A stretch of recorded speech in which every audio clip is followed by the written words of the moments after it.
बिस्मिल्लाहिर्रहमानिर्रहीम। The blank page official में आपको खुशामदीद कहते हैं। अगर आप नए हैं इस चैनल पर तो सब्सक्राइब ज़रूर करिएगा और बेल आइकन को प्रेस करना ना भूलिएगा। इंडियन रियासत मणिपुर के अंदर सिविल वॉर बढ़ती चली जा रही है और इसको दूर दूर तक फौज भी कंट्रोल करने में नाकाम रही है। दूर दूर तक पीस का कोई नामो निशान नज़र नहीं आ रहा। कल ये हुआ है, एक बहुत बड़ा वाक़या पेश आया। कल 11 लोग मारे गए और कई दर्जन लोग जो थे वो ज़ख्मी हुए हैं। कल भरपूर अटैक हुआ है कल मैती कम्युनिटी के ऊपर, जो कि हिंदू बिरादरी से ताल्लुक़ रखती है और जिनको बीजेपी की सपोर्ट हासिल है।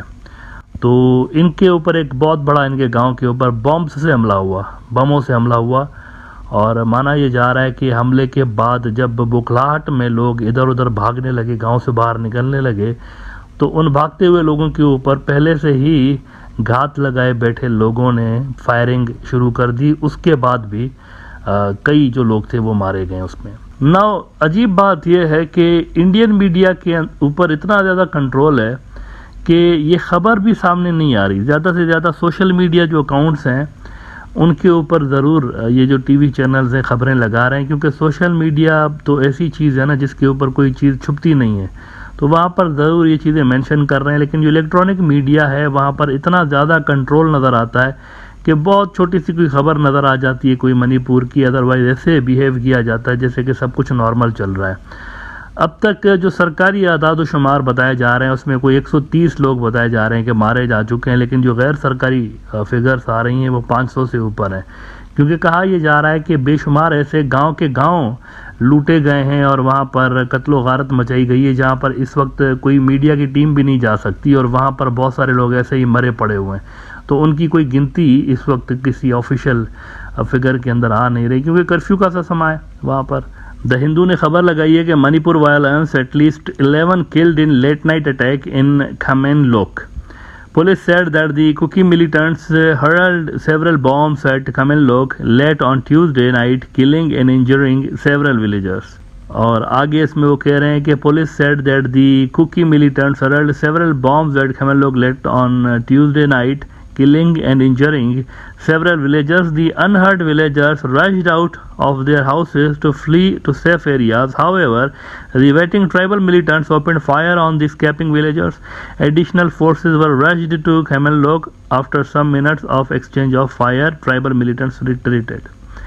तो ये सूरत हाल है कि कम्युनिटीज़ जो हैं वो अब खुल्लम खुल्ला एक दूसरे के ख़िलाफ़ जो है वो सामने आ चुकी हैं। नाउ यहाँ पर इंटरेस्टिंग जो सूरत हाल है वो नागा कम्युनिटी की है। नागा कम्युनिटी अभी तक न्यूट्रल है और उनकी वो जो पुरानी एक डिमांड है ऑटोनॉमी की कि हमें अलग मुल्क बना के दें, नागालैंड का, ये अभी तक उसी पे जद्दोजहद कर रहे हैं।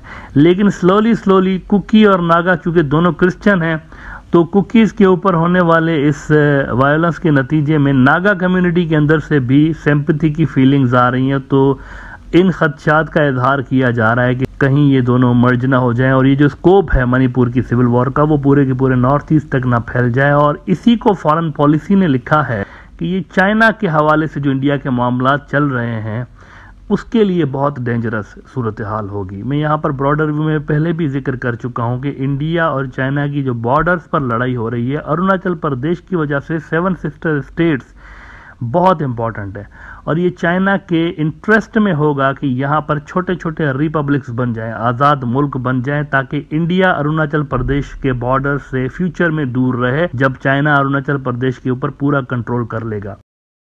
तो ये उनकी लॉन्ग टर्म मफाद में होगा कि यहाँ पर ये नागालैंड और कुकी कम्युनिटी का अलग मुल्क और मिजो कम्युनिटी का, ये सारे जब बन जाते हैं ना तो ये चाइना को सूट करेगा। फॉरेन पॉलिसी ने रिपोर्ट किया है कि Modi can't look away from Manipur. Ethnic violence in India, the remote northeast, could have repercussions on the border with China and beyond. Now ये वो सूरत हाल है जिस पे मैं कहता रहता हूँ कि बांग्लादेश और चाइना का बॉर्डर बन सकता है। अगर इंडिया के हाथ से नॉर्थ ईस्ट गया और सिलीगुड़ी गया तो चाइना और बांग्लादेश का बॉर्डर कहीं ना कहीं पे आपको होता हुआ नजर आएगा, चाहे वाखान जैसी कोई पट्टी ही क्यों ना निकाल लें। जैसे अफगानिस्तान जो है एक छोटी सी पट्टी से कनेक्टेड है चाइना के साथ, इसी तरह की कोई पट्टी बांग्लादेश चाइना को भी कनेक्ट कर सकती है, purely to link Tibet region with the Bangladeshi ports.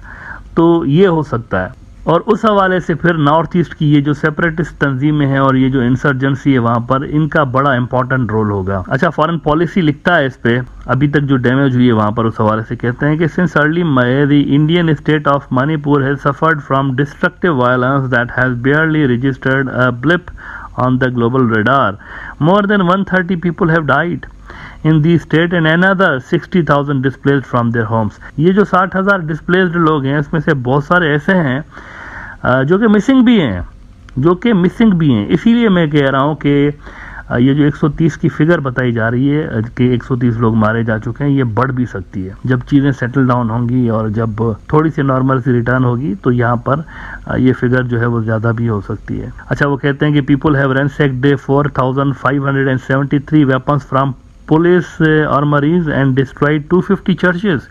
So grave is the situation that many residents have chosen to escape to neighboring Myanmar, where the ruling military Janata is conducting aerial bombing campaigns against its own citizens. वो भी पागल हुए पड़े हैं military जनता वाले, वहाँ पर अपने लोगों के ऊपर नहीं देख रहे कि कोई मिलिटेंट है या नहीं है। उनके सिंपैथाइजर्स भी, ऐसी रिपोर्ट्स आ रही हैं कि सिंपैथाइजर्स भी हैं तो उनके ऊपर भी बम फोड़ रहे हैं।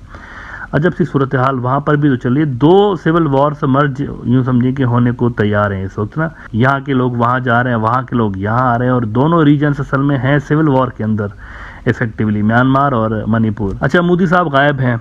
इंटरेस्टिंग बात देखिए कि ये जो 6 साल तक इनकी हुकूमत रही है मणिपुर के अंदर, और ये हुकूमत उनकी मोस्टली रही है मैती कम्युनिटी के वोट्स की वजह से, क्योंकि वो हिंदू बिरादरी से ताल्लुक़ रखते हैं।